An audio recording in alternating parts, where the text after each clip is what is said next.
It is quiet, the whisper of something that should have remained buried.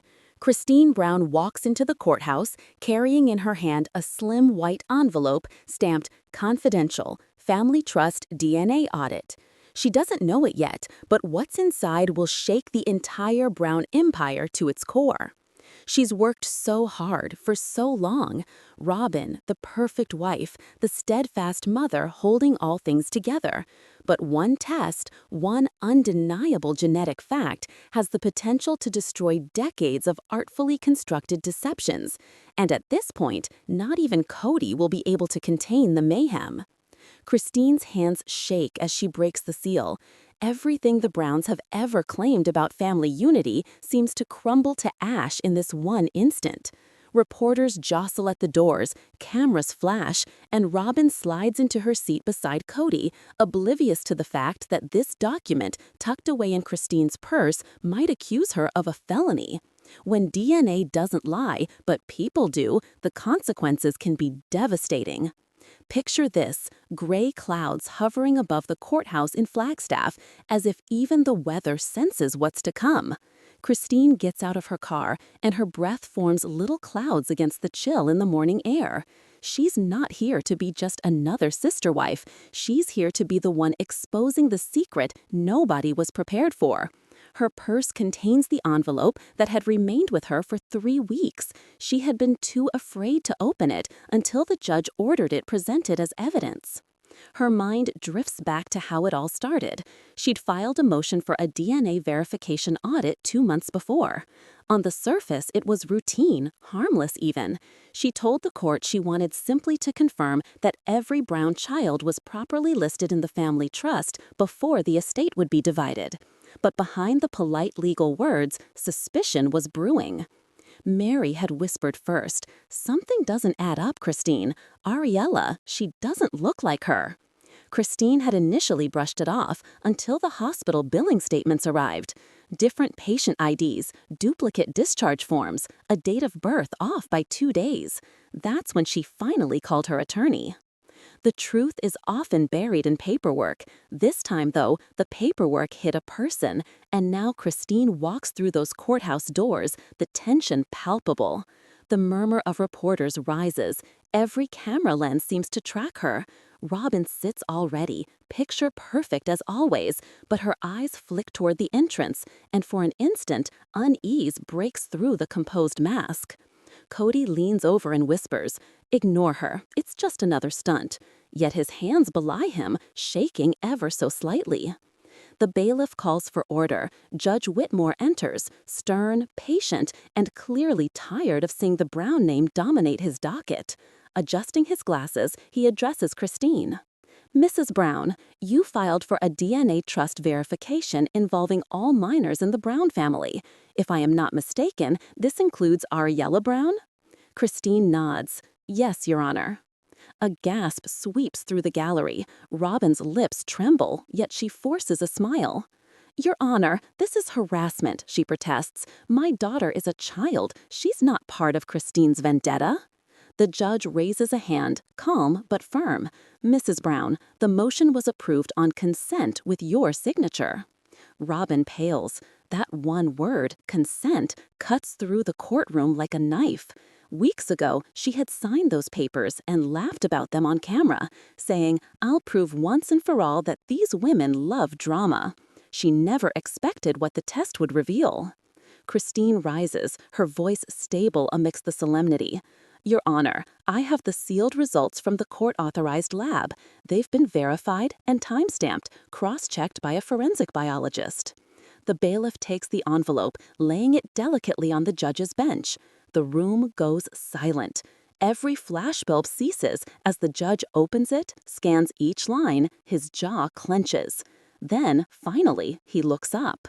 "Mrs. Brown," he says slowly, "according to these results, there is no maternal match between Robyn Brown and the child known as Ariella Brown." Robyn opens his mouth, but nothing comes out. Cody blinks, shell-shocked. "That can't be," he mutters to himself. Christine remained seated, her heart galloping in her chest. She isn't celebrating, far from it. She expected complications, sure, but nothing like this. Sometimes the truth doesn't set anyone free. Sometimes it traps everyone who ever tried to hide it. Robyn leaps to her feet, voice shaking. This is fraud. That test, it's wrong. Her attorney bends sideways, whispering urgently, Robyn, don't say anything. But she's past reason now. Tears streak her mascara, and her voice rises. Somebody switched it. Somebody's trying to destroy me. The judge brings down his gavel. Mrs. Brown, control yourself. Christine watches, her hands trembling in her lap. The tension in the courtroom threatens to suffocate everyone present.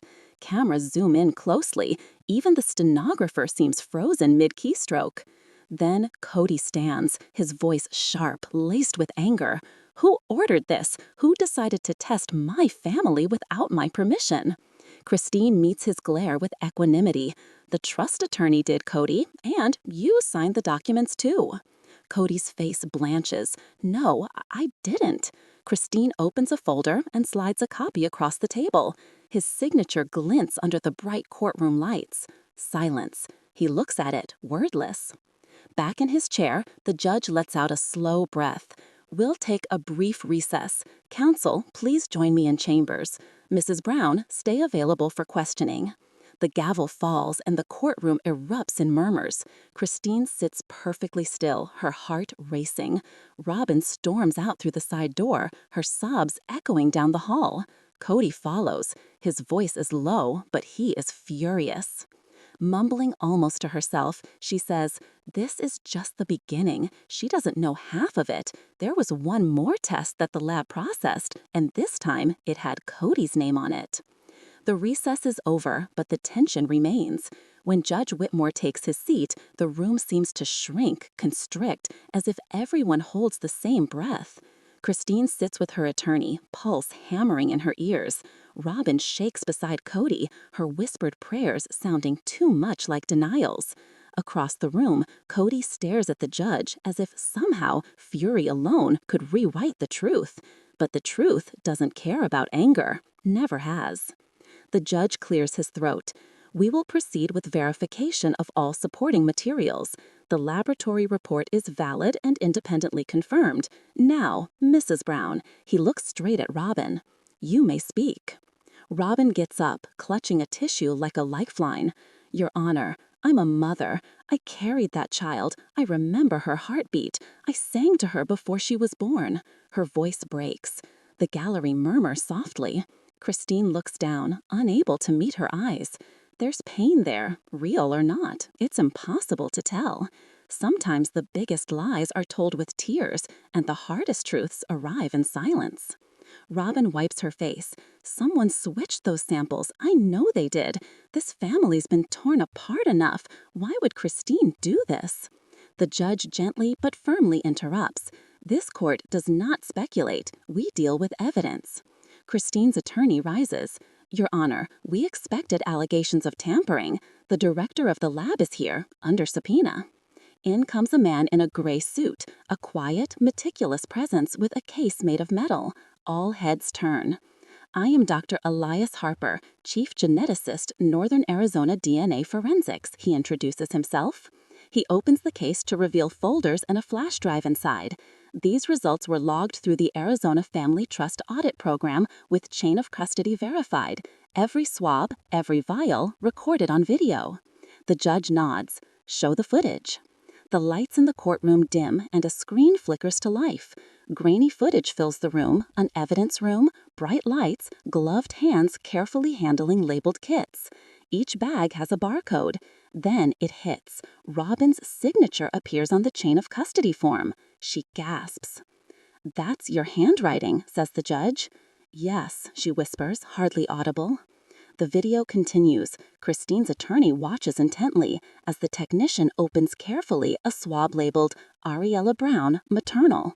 Dr. Harper explains. 2 samples were analyzed, one from Mrs. Robyn Brown, one from the child. There is no genetic overlap consistent with maternity. Robyn shakes her head vehemently. No, that's wrong. That's wrong. When denial meets evidence, only one of them survives. Cody stands, slamming his fist on the table. Enough, you're humiliating my wife for entertainment. The gavel falls once, sharp as thunder. Sit down, Mr. Brown. Cody stands. No, you really believe a piece of paper makes family? DNA doesn't mean love. His voice breaks with the surge of anger and fear, but Christine watches something deeper in his eyes. He is terrified. Dr. Harper speaks calmly. Your Honor, may I continue? Very well, says the judge. Harper opens another folder. There is also a secondary finding. The lab received an additional sample from a male family member submitted for trust verification. That result flagged for review due to anomalies in parentage linkage. Christine's chest tightens. She knows what's coming, but no one else does. Robyn blurts out in a panic, "That's impossible. There's only one father." Harper looks at her closely. That's what the database was supposed to confirm. The courtroom is silent again. Nothing but silence. The judge looks into the screen. Mr. Brown, would you like to change your statement? Katie's voice drops to a whisper. It wasn't supposed to be like this. Christine rises slowly. She meets the court's eyes. I'll tell the court what it was supposed to be. Katie seems defeated. She couldn't have more kids. Robyn begged me. She said if we used a surrogate, no one could ever know. It had to look natural, for the show, for the fans, for the network. So yes, I signed it, but it was supposed to be sealed forever. The stillness after this feels almost biblical. Robyn puts her hand over her mouth, rocking herself back and forth. You promised me this would never come out. Christine shakes her head. You both promised a lot of things. The truth doesn't destroy families. It reveals who was already willing to burn them. The judge exhales deeply. In light of these revelations, this court is adjourned until this afternoon, when we will determine criminal implications. We will take further testimony by Miss Morrison and review charges of document forgery, fraud, and identity concealment. As he adjourns, the courtroom erupts in a cacophony once more. Camera flashes, murmurs, cries. Christine heads out first, numb. Reporters shout over each other. Christine, did you know about the surrogate? Did you plan this? She doesn't answer. She just whispers, I wanted truth, not blood. Outside, Janelle catches up with her. You realize what comes next, right? This isn't just a scandal, it's a felony. Christine nods faintly. And when the FBI gets involved, this doesn't end in family court anymore. Her phone buzzes again. Same number. New message. You don't understand. There's more. Christine freezes. Someone else, someone inside the Brown circle, helped hide the birth. That person will take the stand by the time the next hearing begins. The afternoon session is different, denser, charged. Reporters mob the courthouse stairway, their microphones held aloft, shouting questions that reverberate off marble walls. Did Robyn fake the adoption? Is Katie under criminal investigation? Who's the insider? Christine doesn't respond. She walks deliberately, silently. Her heels click against the floor like a metronome, counting down to something catastrophic. Inside the courtroom, Robyn slumps beside her attorney, pale as chalk. Her hands twist a crumpled tissue into ribbons. Katie's face is a mask. No anger, no defiance, just exhaustion. But beneath it, something else bruises, fear. Judge Whitmore enters, murmurs hush as the session resumes. This hearing will continue with additional testimony tied to the Brown family trust and recent revelations of falsified records. The prosecution has identified a new cooperating witness. Christine leans forward, her stomach sinking. She already knows the name. The bailiff opens the door. A young woman steps in, long brown hair, hands trembling, eyes red from crying. It's Aurora Brown. Robyn gasps loudly, No, not her. But already Aurora is walking toward the stand. Her steps are uneven, every movement heavy with guilt. She sits, the bailiff swears her in.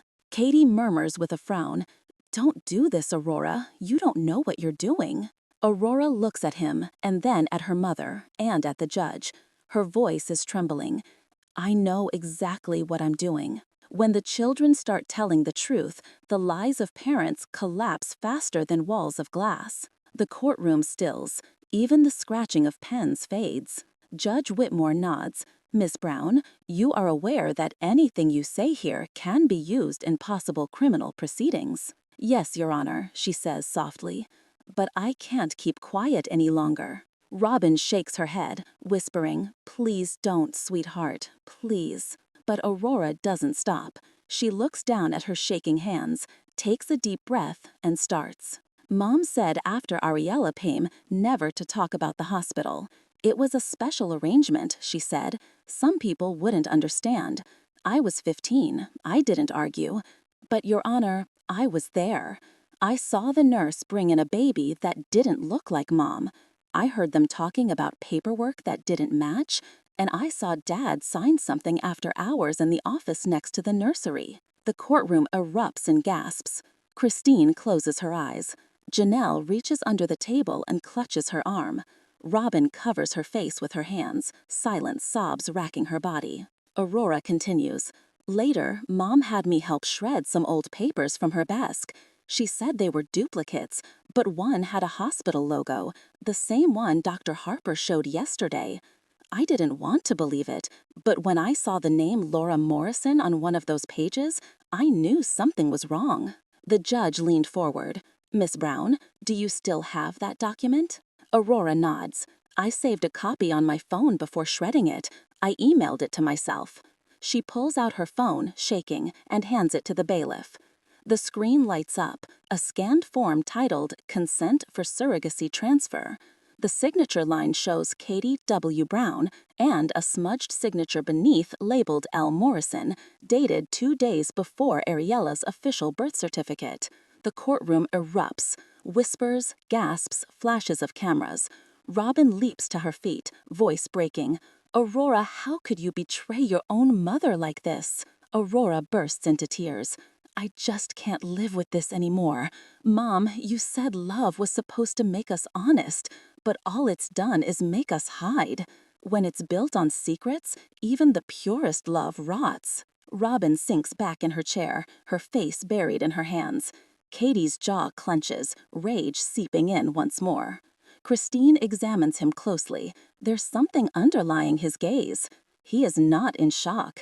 He is angry that Aurora broke the pact. The judge motions for order. This document confirms what the court has been piecing together.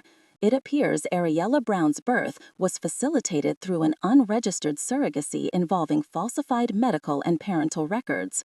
The court will now consider whether to refer this case to state authorities. Katie slams his palm against the table. You can't do that. We're a family. His tone becomes firm. Mr. Brown, this is not a reality show. It's a courtroom. If your acts are proven, they amount to fraud and possible concealment of a child's identity. Christine exhales softly, saying under her breath, finally. Robyn looks up at him then, her face streaked with tears. We did it to protect her, to protect our daughter. If they knew she wasn't mine, they'd destroy her. They'd destroy us. Katie whips back to her. Don't say us. You wanted this. You forced this. Her voice shakes. You signed it too, Cody. You told me no one would ever find out. Their shouting fills the courtroom, 2 people unraveling in real time, anger mixed with guilt, love twisted into poison. The judge raps his gavel insistently. Enough. If any of you continue, you're removed. Nothing but silence falls, except for Robyn's sobs that echo off the walls. Christine can barely look at them. For years, they had preached unity, faith, and truth, and here they were, crumbling under their own lies. Every secret finds its voice sooner or later. Sometimes that voice belongs to your own child. Aurora wipes her face. I didn't want to hurt anyone. I just wanted to stop pretending. I wanted my sister to know the truth. Christine's voice fills the silence. Aurora, you did the right thing. Aurora looks at her, her eyes teary, and nods slightly. The judge casts a grim expression as he calls for a brief recess. This court will reconvene in 30 minutes to determine referral to state investigators. The room erupts as the gavel falls. Robyn slumps onto Cody's shoulder, whispering tearfully, "You promised we'd never get caught." Katie doesn't hug her back. He just stares ahead, face pale, lost in calculation. Christine heads out first, numb. Reporters close in immediately. They shout, "Christine, what happens now?" She then says, almost to herself, "Now the law decides who we all really are." Outside, the Arizona sun burns through gray clouds. Christine protects her eyes, looking toward the courthouse doors where Aurora stands alone, shaking. Janelle joins her silently. "You think she's safe?" Christine shakes her head. "Not yet." Her phone buzzes again, same unknown number. "You think you've heard everything," a flashing new message reads. "Wait until the bank records drop." Christine freezes, her eyes wide. The bank records? Janelle leans in. "What bank records?" Christine's hand is shaking as she holds out the screen to her. The ones that prove this wasn't just a lie about birth. It was about money, a trust, a transfer. And when those records surface, someone's going to prison. Rain lashes against the courthouse windows. It is late afternoon, yet the world outside seems gray, even dim. Inside, reporters huddle under umbrellas, waiting for the next explosion. They don't have to wait long. Christine sits in silence at the plaintiff's table, her mind racing. Her phone still vibrates with the anonymous warning. She doesn't know who sent it, but she knows what it means. The judge enters. Gavel falls sharply. This court is reconvened. We will address new financial evidence submitted under seal this morning. Every head turns as a bailiff wheels in a cart stacked with boxes, thick binders, and envelopes stamped "Subpoena Response, Flagstaff National Bank." Immediately, Robyn's attorney is on his feet. "Your